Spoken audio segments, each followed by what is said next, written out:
میں 9th class میں تھا اور ہماری کلاس میں ایک لڑکا اسامہ پڑھا کرتا تھا اور وہ بہت زیادہ اداس رہتا تھا۔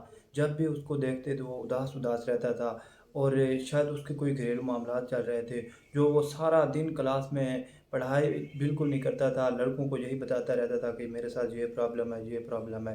مطلب اداس بھی رہتا تھا اور لوگوں بچوں کے ساتھ ہر وقت اپنے مسائل جو ہے وہ بیان کرتا رہتا تھا۔ ایک دن اس کا کزن بھی اسی کلاس میں پڑھتا تھا اور اس کے کزن کو ایسا پتہ چلا کہ یہ ایسے باتیں گھر کی ادھر بتا رہا ہے، تو وہ اس نے ڈانٹا اور اسی طرح وہ ڈانٹ رہا تھا، اوپر سے ٹیچر آ گیا۔ ٹیچر نے کہا کہ آپ کیوں اس کو ڈانٹ رہے ہو، کیا وجہ ہے؟ اس نے بتایا سارا معاملہ۔ تو سر نے کہا کہ آؤ میں آپ کو ایک سٹوری سناتا ہوں اس کے اوپر، شاید آپ کو سمجھ آ جائے۔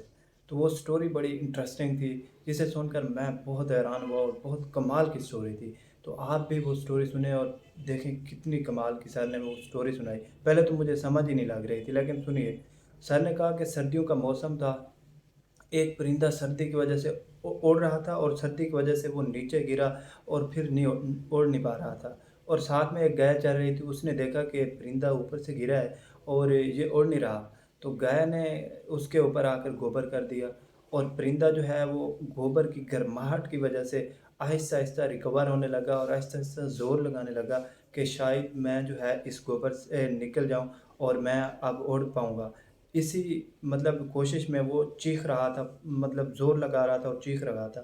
ساتھ ہی ایک بلی گزر رہی تھی، اس نے اس کی آواز چیخنے کی سنی، تو وہ بھاگتی ہوئی آئی اور اس نے اس کی گردن سے پکڑا اور اسے کھا گئی۔ تو وہ سر نے کہا یہ ہے سٹوری۔ تو ہمیں بالکل کسی لڑکے کو بھی سمجھ نہیں آ رہی تھی کہ یار یہ کس طرح کی سٹوری سر نے سنائی ہے۔ سر نے کہا کہ مجھے پتہ ہے آپ لوگوں کو اس کی سمجھ نہیں آئی ہوگی، لیکن اس میں 3 سبق ہمیں ملے ہیں۔ تو سب سے پہلا سبق یہ ہے کہ اگر آپ مصیبت میں ہو، کوئی آپ کو آ کر پریشان کرتا، مطلب آپ کے اوپر گوبر ڈالتا ہے، ظاہر آپ کو ایسا لگ رہا ہوگا کہ اس نے آپ کو پریشان کیا، لیکن وہ ہرگز اس کا مقصد پریشان کرنا نہیں تھا۔ یہ کیونکہ گایا جب گوبر کیا تھا تو اس کی وجہ سے وہ گرماہٹ میں آیا اور پھر اس کو کچھ سکون ملا اور ریکور ہونے لگا۔ تو دوسرا سبق اس سے یہ ملا کہ آپ جب بھی مصیبت میں ہوں، جب بھی، تو آپ چیخ و پکار مت کریں، کیونکہ لوگ ارد گرد کے لوگ آپ کی آواز سنیں گے، آپ کے اوپر باتیں کریں گے، آپ کو نقصان پہنچائیں گے، نہ کہ وہ آپ کا فائدہ سوچیں گے۔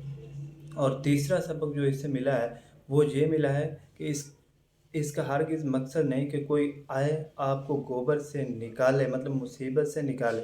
اس کا ہرگز یہ مقصد نہیں کہ وہ آپ کا دوست ہو سکتا ہے، مطلب آپ اپنی راز کی بات بھی کسی کو نہ بتائیں، اور جب پریشانی میں ہوں تو کوئی آئے آپ کو جو ہے پریشانی سے نکالے، تو اس کا یہ مقصد نہیں کہ وہ آپ کا دوست ہے، جو آپ کا جو مطلب آپ کے ساتھ وہ اچھا تعلقات قائم کرنا چاہتا ہے، وہ آپ سے فائدہ اٹھانا چاہتا ہے۔